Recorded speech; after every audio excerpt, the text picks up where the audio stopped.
गुजरात दंगों के मामले में प्रधानमंत्री नरेंद्र मोदी को सुप्रीम कोर्ट ने क्लीन चिट बरकरार रखी है। उस मामले में बात करने के लिए हमारे साथ हैदराबाद के सांसद और एमआईएम चीफ असदुद्दीन ओवैसी साहब हैं। कैसे देखते हैं इस पूरे क्लीन चिट को आप? देखिए, पूरे देश में और पूरे विश्व में अगर जनाब नरेंद्र मोदी की पहचान हुई है तो 2002 के दंगों के बाद ही हुई है, इसको कोई डिनाई नहीं कर सकता। दूसरी बात यह है कि शालम रेफ्यूजी कैंप में जो 20,000 लोग महीनों पड़े रहे थे वो दंगे की वजह से नहीं थे, शायद ऐसे ही आके रह गए थे। एहसान जाफरी का जो कत्ल आम हुआ और उनके जिस्म को जलाया गया, शायद दंगा ही नहीं किया, किसी और ने किया होगा। और वहाँ पर जो जेलों में जिनको डाला गया था वो शायद ऐसे ही डाल दिया गया। और शायद होगा यही वजह है कि दिल्ली में जो सिखों पर जेनोसाइड हुआ वो भी किसी और ने आसमानों से आकर किया होगा। आप ये बताइए, सरकार किसकी थी? सरकार भाजपा की थी और मुख्यमंत्री उस वक्त जनाब नरेंद्र मोदी साहब थे। उनकी सरकार में ये तमाम चीज़ें हुई और आज आप ये कह रहे हैं, ठीक है, सुप्रीम कोर्ट ने जो कहना था कह दिया है। बस सुप्रीम कोर्ट जजमेंट में मुझे ताजुब हुआ, उन्होंने जो कोविड की मिसाल दे दी। भाई, मॉरली जिम्मेदारी भाजपा की थी, मोदी सरकार की थी वैसे मुख्यमंत्री। एडमिनिस्ट्रेटिवली जिम्मेदारी आपकी थी, आप उस राइट को रोक नहीं पाए बल्कि आपने उसको चलने दिया। और क्या हम ये भूल जाएं कि क्या देश के प्रधानमंत्री उस वक्त जो मुख्यमंत्री थे उन्होंने नहीं कहा था कि मैं कैंप इसलिए चलाऊं ताकि तुम्हारी आबादी बढ़े? उन्होंने नहीं कहा था ये बात। तो ये हम कह रहे हैं, फिर कौन जिम्मेदार है फिर इसका, अगर नहीं है तो?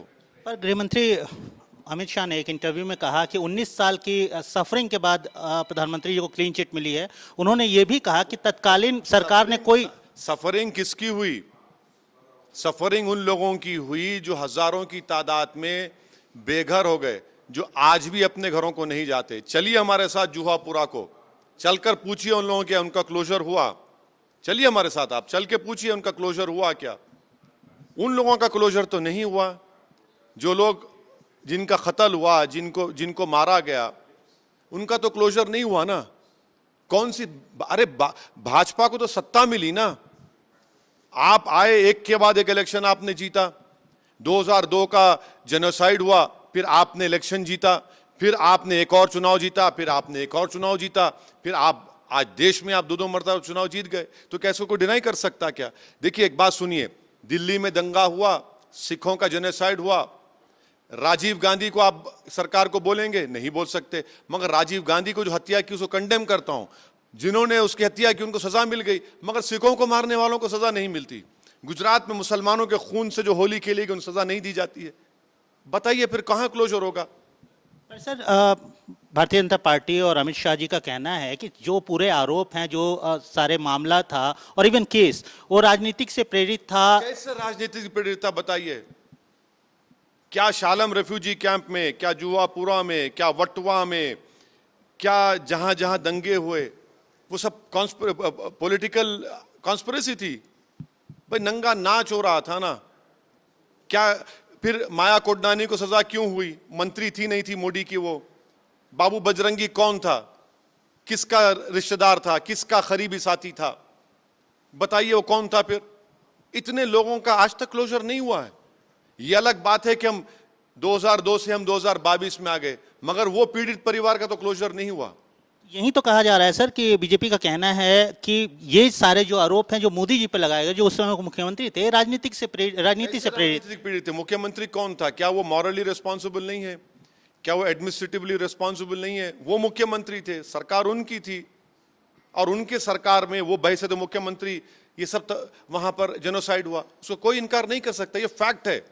ये तारीख उसको याद रखेगी, हिस्ट्री इसको याद रखेगी। 60 लोगों की, एक खास समुदाय के 60 लोगों की हत्या हुई, उसके बाद ये पूरा गुजरात दंगे का रूप फैला।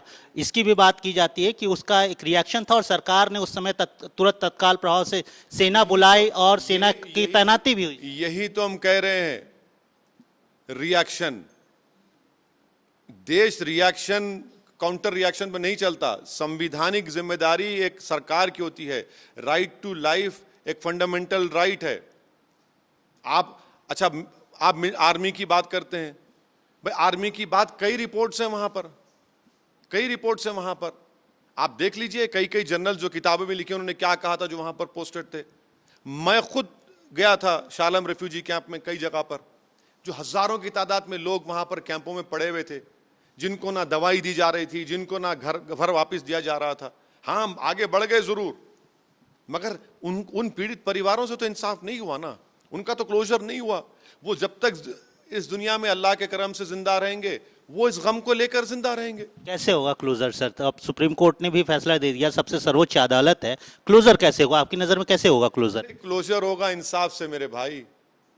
ना नेल्ली का क्लोजर हुआ, ना मलियाना का क्लोजर हुआ, ना मुरादाबाद में ईद के दिन जो फायरिंग में 450 मुसलमानों की हत्या की गई उसका क्लोजर हुआ, ना सिखों का जो जेनोसाइड हुआ दिल्ली में उसका क्लोजर हुआ, ना गुजरात 2002 का क्लोजर हुआ।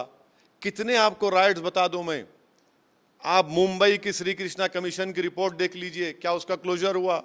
नहीं हुआ।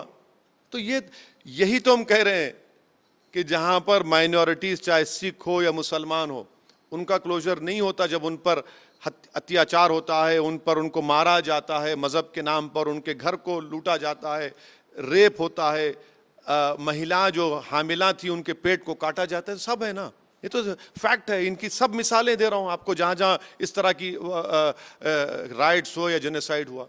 ठीक है साहब, पड़ोस का राज्य है महाराष्ट्र, काफ़ी उठापटक चल रही है वहाँ पर, शिवसेना अगाड़ी की जो सरकार है उसके ही विधायक टूट के भाग चुके हैं, कैसे देखते हैं इस पूरे को? मुझे उस पर कुछ कहना नहीं है।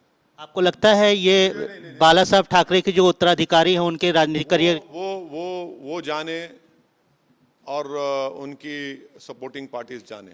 आपने अभी चुनाव में, अभी जो वहाँ पर चुनाव हुए उसमें सपोर्ट किया था अगाड़ी को? हाँ, इसलिए किया था क्योंकि वो लोग हमसे पूछे सपोर्ट करो और हमने किया उनको सपोर्ट।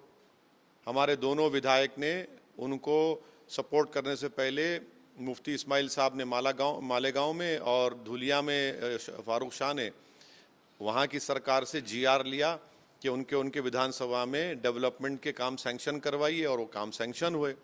और हम नहीं चाहते थे कि भाजपा जीते, मगर उन्होंने पहली मर्तबा हमसे कांटेक्ट किया। हम बोले ठीक है, ये हमारा कंडीशन है, ये हमारे मालेगांव में बस स्टैंड है, डेवलपमेंट की एक्टिविटीज़ नहीं हो रहे, तो हमने उस पर किया है।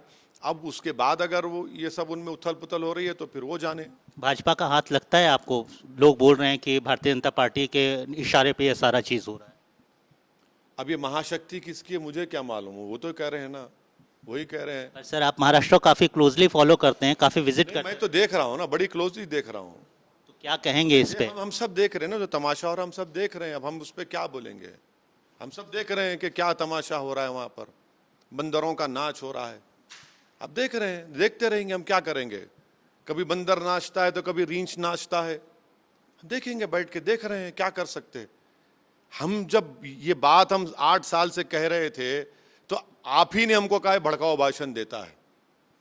आप नहीं समझे हमारी बात को, आज आपको शायद समझ में आए ना आए, मगर देखिए हो रहा है।